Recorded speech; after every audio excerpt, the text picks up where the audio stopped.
Kota Malang dikenal sebagai kota pelajar. Kota ini dipenuhi oleh mahasiswa perantauan yang datang dari berbagai penjuru negeri.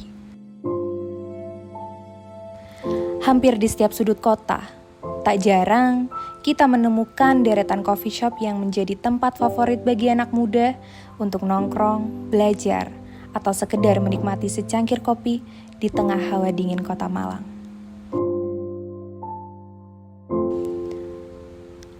Profesi barista kini telah menjadi tren di kalangan anak muda. Setiap hari, para barista di coffee shop ini menyajikan kopi dengan penuh keterampilan dan gaya, seolah menampilkan sisi keren dari pekerjaan ini. Namun, apakah kita pernah bertanya, siapa yang ada di balik cangkir kopi yang kita nikmati itu? Di balik senyuman ramah dan keahlian yang memukau, ada cerita yang jarang terungkap. Cerita tentang perjuangan, kelelahan, dan seringkali ketidakadilan. Tapi, pernahkah kita berpikir sejenak tentang mereka yang berada di balik meja kopi itu? Pekerjaan ini menyimpan kisah lain, kisah tentang keringat yang jarang dihargai dan kerja keras yang tak selalu dibayar setimpal. Untuk itu, kami berkesempatan menemui dan mewawancarai para barista dan mantan barista untuk menggali hal ini lebih dalam.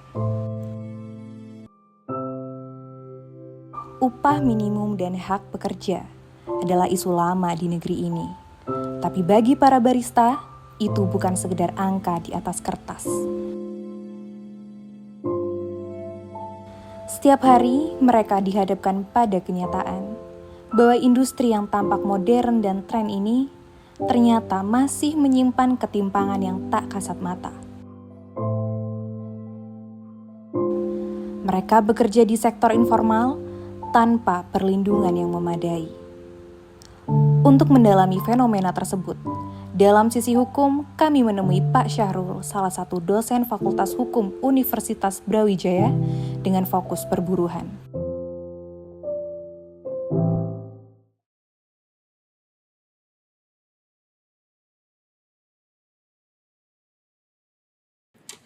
Kalau kita lihat secara aturan atau ketentuan, bahwa setiap pekerja dalam hubungan kerja itu wajib untuk menerima upah yang layak. Secara prinsip kan seperti itu. Yang di Indonesia diatur adalah upah minimum. Jadi kalau kita berbicara antara upah layak dan upah minimum itu berbeda, ya. Tapi yang diwajibkan dalam ketentuan peraturan undang-undang di Indonesia itu adalah upah minimum. Nah, upah minimum itu apa? Upah minimum adalah satu, bagi buruh lajang atau belum menikah, dan yang kedua adalah yang masa kerjanya di bawah 1 tahun. Sehingga kalau masa kerjanya lebih dari 1 tahun, itu tentu sudah tidak boleh lagi dibayar hanya sama dengan upah minimum. Jadi harus lebih dari upah minimum. Nah, upah minimum itu ditentukan berdasarkan apa? Berdasarkan konteks inflasi dan pertumbuhan ekonomi. Ya. Jadi ada hitung-hitungan secara ekonomi terkait dengan inflasi dan pertumbuhan ekonomi di suatu daerah. Nah, yang ditetapkan oleh gubernur, mempertimbangkan kondisi ekonomi masing-masing daerah. Akhirnya kadang kalau kita bicara soal konteks ketenagakerjaan, kita akan ada bicara dua hal. Konteks aturannya seperti apa dan konteks pelaksanaannya.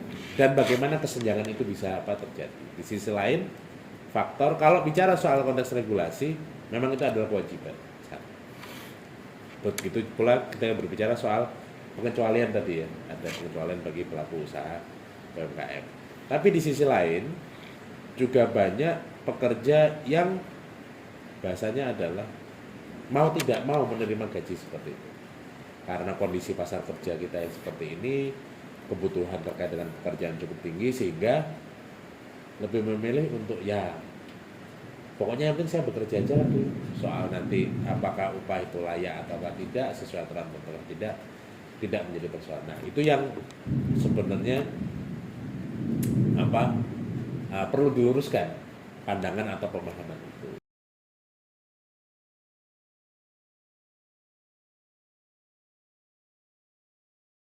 Kemudian kalau kita bicara soal lebih kontekstual dalam konteks barista, nah kita harus tahu dulu nih, dia ini konteksnya hubungan kerja apa bukan.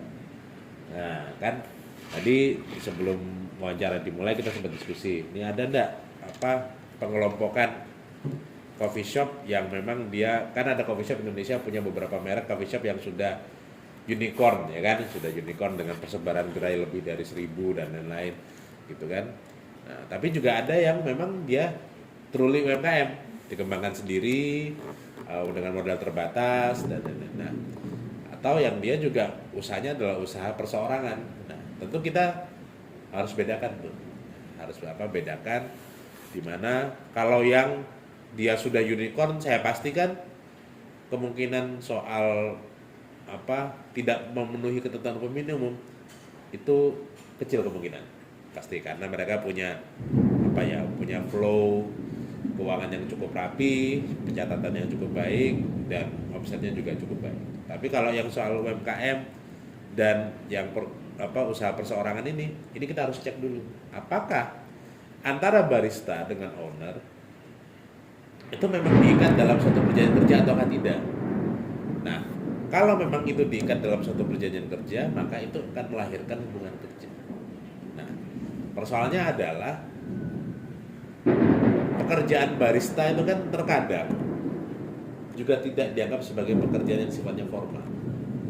Nah, sehingga disitulah muncul celah-celah eksploitatif, kemudian celah-celah permisif ya. Permisif itu dalam arti ya kamu lihat sendiri lah kopi kan kopian kan lagi sepi, kopi shop kita lagi sepi. Nah, itu kan tindakan-tindakan atau sikap-sikap yang permisif terhadap hak-hak pekerja.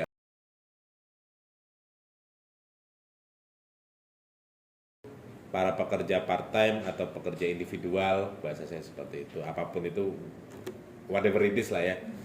Semisal contoh kayak driver online ya kan atau barista seperti itu, mereka harus paham bahwa mereka itu adalah juga bagian dari ekosistem ketenagakerjaan kita meskipun belum didefine secara resmi. Didefine itu dalam arti masih ada dikotomi nih, apakah kayak driver online ataukah yang seperti barista itu apakah maksud dalam hubungan kerja atau tidak. Tapi saya harus mengingatkan lagi bahwa mereka juga bagian dari ekosistem ketenagakerjaan kita.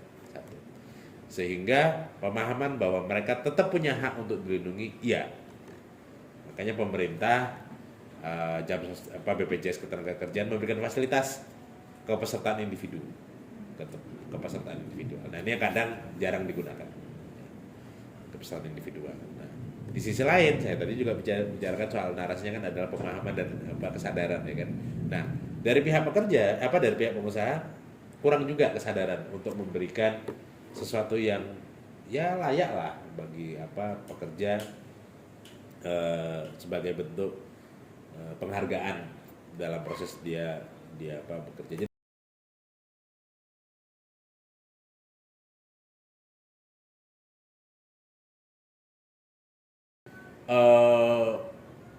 Pemerintah mindsetnya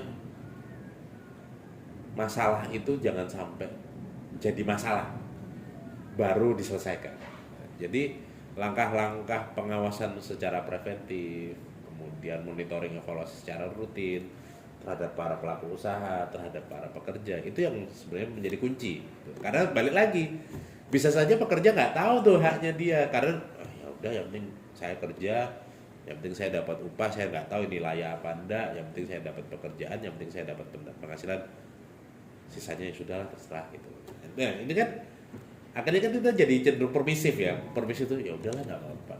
Nah ini yang kadang keliru. Nah akhirnya saya tentu ingin Disnaker atau pemerintah melalui dinas-dinasnya itu bisa untuk ngasihkan edukasi lah, baik kepada pengusaha, baik kepada pekerja terkait dengan hak dan kewajiban.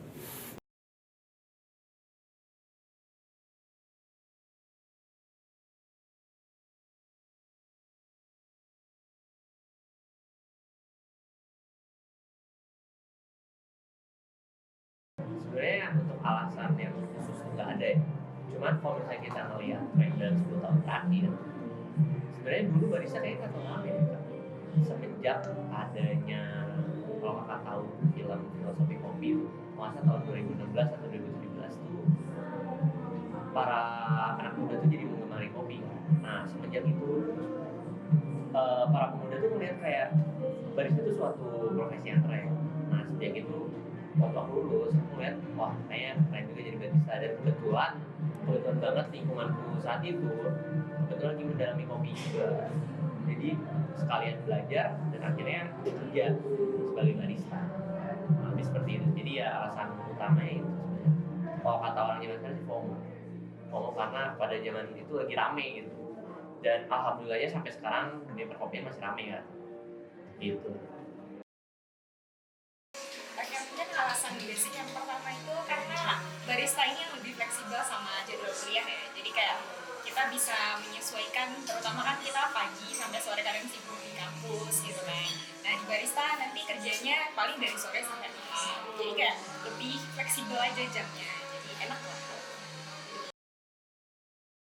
Oke, karena waktu itu alasan aku memilih pekerjaan barista atau waiters ini selain pengen menambah pengalaman di bidang F&B, karena sebelumnya aku dari umur 17 tahun itu udah bekerja sebagai barista di kota lain, di Kota Malang, dan pekerjaannya tuh kayak mudah dan fleksibel, jadi cocok untuk mahasiswa yang belum belajar. Kemudian faktor kedua adalah mungkin karena ingin mandiri dan juga butuh uang gitu.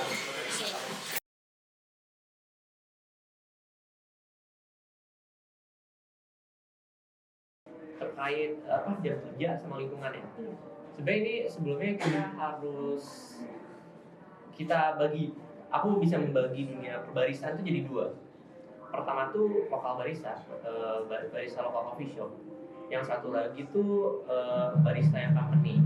Contoh barista company itu kayak Starbucks, Tomorrow, Mix Coffee, Foray. Karena kebetulan aku sempat bekerja di dua bagian itu, maksudnya dua dunia barista yang berbeda itu. Dimana kalau misalnya masalah jam kerja, tentunya di barista plus satu lebih strict masalah jam kerja. Jadi kalau misalnya jam kerja kita 8 jam, yang dibayar cuma 8 jam. Kalau misalnya ternyata kita overtime itu, misalnya overtime closingan biasanya 2 sampai 4 jam, itu tetap dibayar 8 jam. Jadi jam kerjanya strict dan sangat nggak boleh tuh ada telat. Soalnya sistem absensinya kan lebih ke company kan. Aku kan selama di sini ya udah ada 2 tempat yang berbeda tempat bekerja. Di tempat yang pertama ini aku dapat jam kerja itu 8 jam, dan itu kebanyakan kan shift malam. Itu mulai jamnya kerja itu kan dari jam 6, tapi kita harus udah ada di tempat itu sekitar setengah 6. Karena apa? Karena kalau telat itu ada pemotongan gaji gitu. Jadi nanti pulangnya sekitar jam setengah 3 subuh. Kalau di tempat yang pertama ini itu 8 jam kerja dapat jatah istirahat 30 menit. Sedangkan di tempat kerja yang kedua itu cuma 6 jam kerja. Itu mulainya dari jam 7 dan dapat istirahatnya itu 1 jam.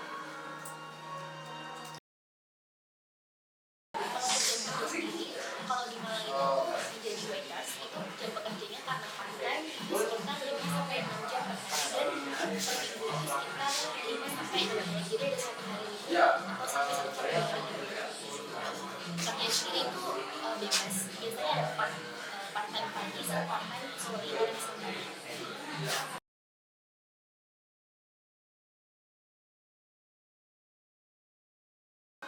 Nah, kalau ambil dari 2 tempat tadi ya, untuk di tempat yang pertama tugasku ya kayak ya bikin minuman, nerima pesanan. Terus kadang karena ramai atau gimana, kadang waitersnya nggak ada juga nganterin juga. Terus closingannya juga nanti ya bersih-bersih, terus stokan setiap bahan-bahan yang ada di bar. Kalau di tempat yang kedua sama sih, sama semua job desk-nya. Kalau waktu aku jadi barista itu aku sudah semua job aku kerjain, jadi mulai dari bikin kopi, bikin makanan, dan juga berfungsi semuanya barista. Tapi ketika aku jadi waiters, dari itu kayak sekadar bersih-bersih dan juga melayani customer. Jadi dari customer datang sampai customer keluar luar itu kita layanin mereka, kita senyum, kita layanin makan, kita sampaikan makanan, kita kasih info dan kalau mereka mau nanti.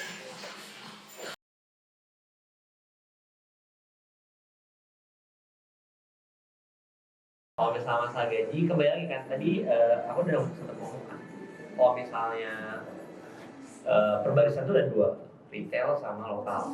Nah itu gajinya sangat berbeda terbalik. Lokal tuh gajinya per hour biasa kisaran 5.000 sampai 15.000 per jam. Dan itu jujur yang menurutku kurang banget. Soalnya satu, standar pasti banget itu nggak memenuhi standar UMR. Tapi menurutku itu sedikit wajar apalagi di dalam industri F&B. Soalnya kebanyakan industri F&B emang masalah ngasih gaji itu pasti di bawah dari UMR. Itulah yang disayangkan. Tapi kalau misalnya aku lihat lagi dari yang gaji yang retail coffee shop, jauh banget. Per jam tuh bisa dibayar 25 sampai 35 ribu. Yang mana sebulan tuh bisa dapat sekitar untuk part time itu 3 juta. Kalau untuk full time bisa 4 juta sampai 4,5. Bagi kalau misalnya retail coffee shop biasa ada bonus-bonus tambahan. Kalau misalnya ternyata story hit target misalnya atau penjualannya hit target juga, itu bakal ada tambahan sekitar 500 sampai 1 juta. Jadi kalau misalnya masa gaji, jelas yang retail coffee shop tuh beda banget dan ya pasti memuaskan lah. Kalau untuk gaji itu sebenarnya per bulan itu sebenarnya kan gaji pokoknya itu sebenarnya 700. Cuma nanti ada lagi uang transportnya 350, terus ada lagi uang makannya. Itu sebulan itu kalau bersih bisa dapat 1,3.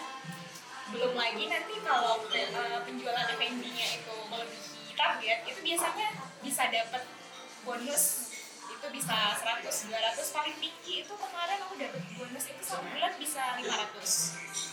Cuma kalau ditanya layak apa enggaknya, menurut aku dengan 8 jam kerja dan resiko kalau jadi barista kan ada minus bahan-bahannya ya, kayak kita udah bikin minuman sesuai rules takarannya kan, tapi tetap aja pas di akhir bulan itu direkap semua, itu pasti ada minusannya, kayak minus gula berapa gram, dan itu kan harus diganti. Dengan gaji 1,3 harus ngeganti bahan-bahan lagi, menurutku masih kurang pas ya, masih kurang layak lah. Kalau untuk dari segi manusiawi itu tidak, menurut aku itu mungkin nggak layak ya. Tapi kalau dari awal kita memang sudah mendapatkan kontrak prakerja, itu menurut aku fine-fine aja. Karena kita udah diberitahu sebelumnya untuk segini nih tarif sebagai barista di sini, jadi waiters di sini udah dikasih tahu. Jadi menurut aku layak nggak layak, kalau personal aku sendiri mungkin layak-layak aja karena part-time juga dan kerjanya itu fleksibel. Tapi untuk dari segi mungkin tarif dulu atau minum totalnya itu dikit ya, mungkin sedikit nggak layak sih.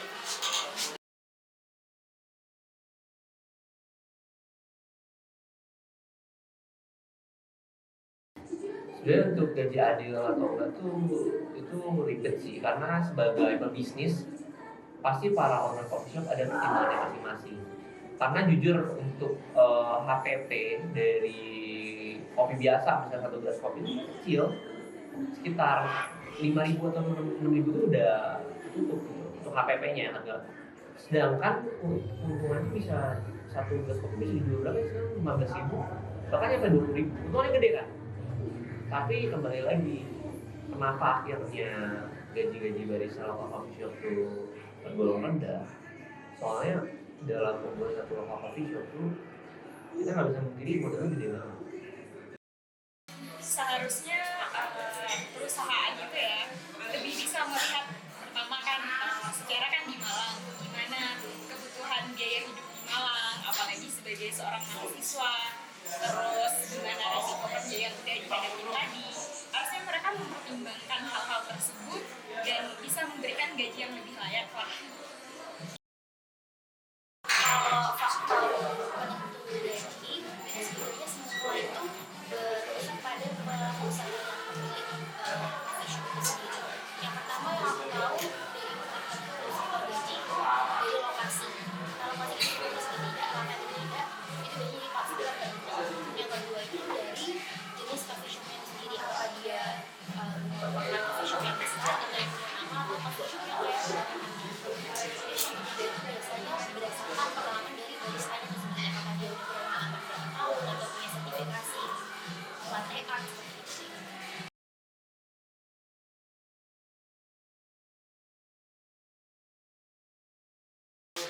sebenarnya untuk kata ramai tidak ramai kan itu bingung juga ya, karena nggak semua coffee shop ramai.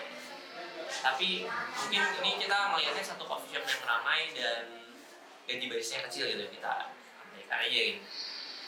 Ya sebenarnya itu seharusnya kalau misalnya udah menimbang coffee shop yang ramai, apalagi kalau misalnya udah melewatin bidding era tadi ya, harusnya coffee shop bisa lebih memperhatikan para pekerjanya sih. Karena kebanyakan walaupun udah bidding era, mereka tetap tidak menaikkan gaji, kan itu salah ya. Orang udah profit tuh kenapa nggak dinaikin? Nah, seharusnya itu sih. Kalau misalnya udah lewatin era biddingnya, harusnya kenapa nggak dikasih ke dalamnya? Toh kalau misalnya dengan gaji yang oke, mereka bakal kinerja mereka harus naik. Terus bakal ada kesetiaan juga di situ kan, bakal ada loyalty-nya. Itu sih. Mungkin seharusnya perusahaan itu kan melihat di Malang ini bisa dibilang padat lah ya, mahasiswa rame ke Malang, terus pasti tempat kafe itu pasti rame sama mahasiswa. Jadi kayaknya pemasukan ke perusahaan itu pasti besar lah, setiap hari pasti ada aja konsumen. Dan dengan presentasi bonus dan gaji yang dikasih ke barista itu masih, menurut aku masih kurang banget dengan presentasi konsumen yang datang.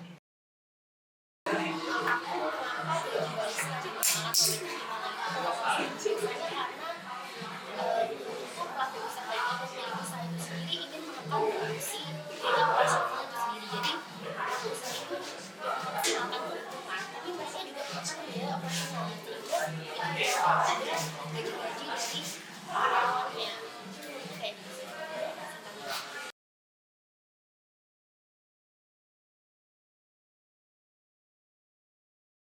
Nah itu yang membuat kan sama yang sebelumnya itu modalnya gede, dan dalam coffee shop tuh tahu tuh ya, karena kan sempat ngeliat juga gimana sebuah coffee shop running ada 3 fase. Fase pertama tuh bleeding era. Di bleeding era ini tuh tahun pertama tahun kedua, di mana pasti coffee shop tuh lagi berdarah lah, kayak belum balik modal, keuntungan belum banyak, harus banyak keluar juga buat eksperimen minuman baru. Itu biasanya 4 tahun pertama tahun kedua. Terus kedua ada big event point, di mana modal dari si owner itu harusnya udah balik. Itu biasanya di tahun kedua. Kemudian ada baru itu tahun era ketiga tuh profit era, dan keuntungannya didapat. Nah kebanyakan di coffee shop sekarang tuh gagalnya di era pertama ini yang bleeding point-nya. Nah itu emang paling sulit, dimana kerugiannya lagi gede-gedenya. Kita nggak bisa kasihin dong setiap coffee shop sekarang rame, apalagi melihat sekarang fenomena coffee shop di mana-mana gitu. Jadi pasti aja ada sepinya. Itulah yang bikin sulit sebenarnya. Mau lebih seperti itu sih. Mungkin ya itu yang aku sebutin tadi, karena pengen dapat profit yang banyak, mereka menekan upah minimum. Apalagi mereka berpikiran mungkin ya, kalau kayak mahasiswa butuh, nggak terlalu butuh lah, atau mahasiswa itu kan belum lulus, jadi kayak ibaratnya mereka bukan pekerja tetap gitu kan. Jadi kayak diberikan gaji dengan nominal segitu, menurut mereka sudah cukup. Ini sebenarnya mereka itu berperan kepada peraturan domain itu sendiri. Jadi sebagai mahasiswa fakultas hukum ya, itu penting untuk mengetahui tentang regulasi tentang upah minimum regional di suatu daerah.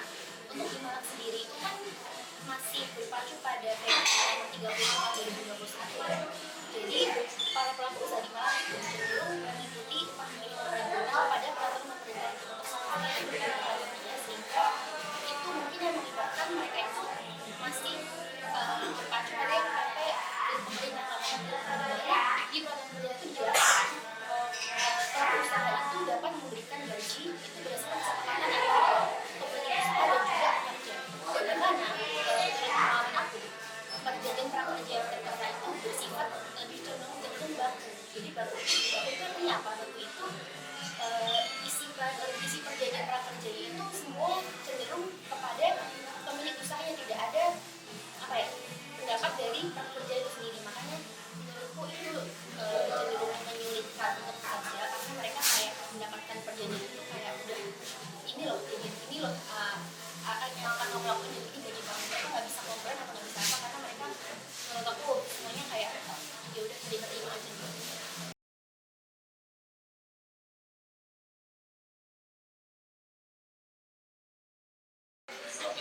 harusnya pebisnis lebih memperhatikan, karena kebanyakan pebisnis akhirnya memberikan gaji kecil kan gara-gara memperhatikan diri sebagai.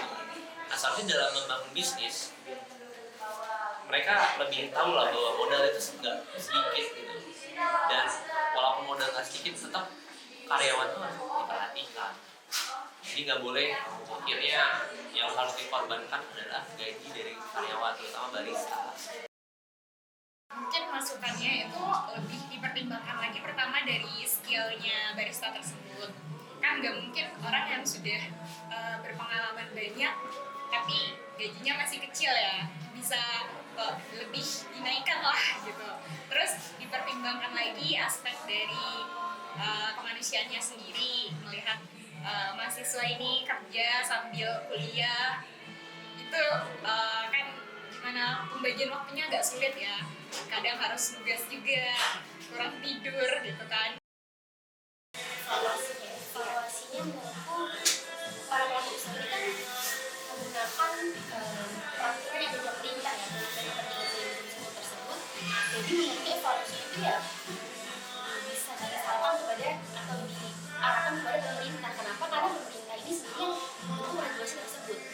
Jadi evaluasinya adalah mungkin bukan di pemilik usahanya, tapi di pemerintah sendiri untuk menetapkan upah yang regional itu tidak berdasarkan kesepakatan antara pemilik usaha dan juga pekerja, tapi dengan mungkin dengan nominal yang sudah lebih jelas tertera.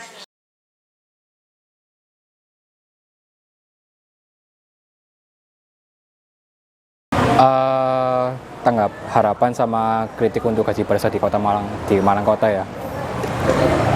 Dengan begitu banyaknya kopian yang ada di Kota Malang, soalnya kan dengan banyaknya pendatang di Kota Malang juga, semakin banyaknya juga populasi di Kota Malang, setidaknya dengan semakin bertambahnya penduduk itu kan yang kita harapkan juga semakin ramai kopiannya.